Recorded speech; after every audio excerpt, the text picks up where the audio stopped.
love a good jacket potato. They're fantastic for a snack or a really great side. Now I'm going to be using some Spud Light potatoes here, and I've preheated my oven to 200 degrees, so we need to start cooking these potatoes. These are a nice medium-sized potato. You don't need to peel them, and I'm going to bake them whole in their jackets. Now I just need to pierce them 3 or 4 times on the skin. And they're called jacket potatoes because what we're going to do after they're cooked, we're going to scoop out the delicious flesh from the potato and mix it up with some bacon and some cheese. This is a real treat and a lovely way to present potatoes. Now I'm going to place them on a bed of rock salt. This holds them in their position, but it also allows them to retain their lovely rich flavour. Now because these potatoes are a medium size, they're going to take about 20 minutes to cook. If you're using bigger potatoes, they're going to take a little longer.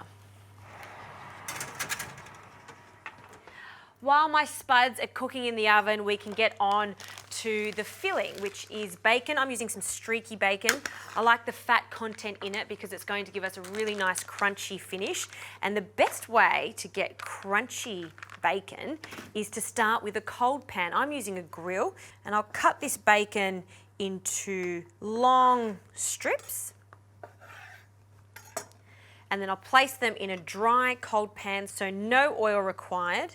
And once I've laid them in the pan, turn the heat on, and I'll slowly render that fat. By slowly rendering that fat, the result is going to be super crunchy. Once it's cooked and caramelized all over, I'm going to take it out of the pan and finally chop it. Okay, the potatoes have come out of the oven and I've allowed them to cool enough so I can handle them. And you can see because we've cooked them until they're really soft, the flesh is coming away from the skin. So now just with a small spoon, and you want to take your time doing this, carefully remove the flesh and ensure that you don't pierce the skins or the jackets, because these are going to act as a bowl for all of this delicious filling. So scooping it out, then I'm returning the skins to the tray with the salt, and that's just going to ensure they don't move in the second stage of cooking. So I'll do the second one, again, just carefully removing all of that flesh to leave a cavity.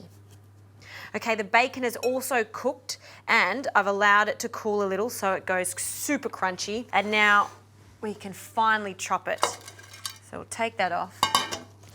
And this is the best sound, crunchy bacon being finely chopped up.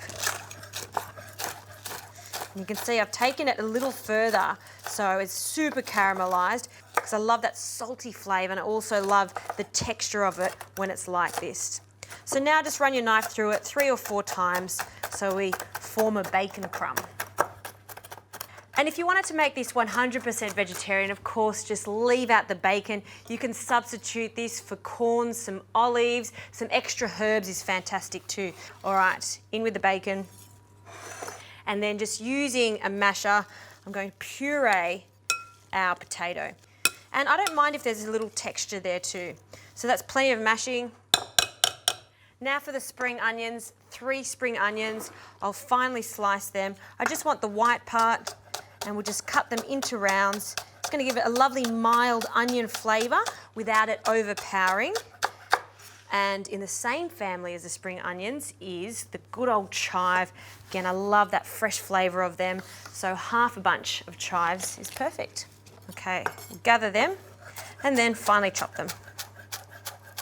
I'll also reserve some of the chives for later for a garnish.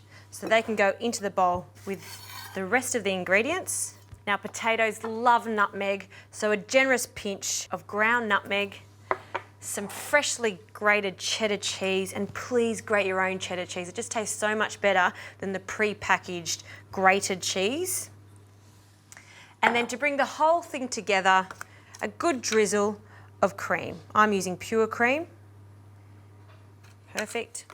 And now with a fork, just fold everything together. That in itself is super delicious. But I tell you what, after this is baked again in the oven, the cheese goes super gooey. This is such a delight. So now using the small spoon again, we're going to fill up these gorgeous little jackets with our yummy bacon and potato mash, and it'll go back in the oven. The oven's still at 200 degrees, and these will take about 15 minutes or until they're a little bit crispy on the top.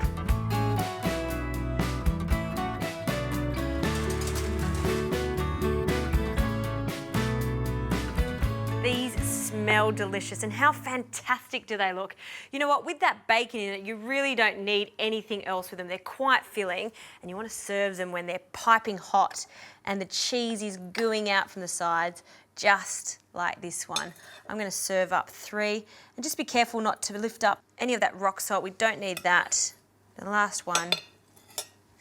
And then just for a pop of colour, some chives that I'll again finely chop just into little buttons. There we go. And then I'll sprinkle that on each of our little jacket potatoes. Gosh, there's so many ways that you can prepare potatoes, but this is a really interesting way because you get the 2 textures. You get the crunchy jacket of the potato and then that silky soft potato in the centre with all of that yummy extra filling.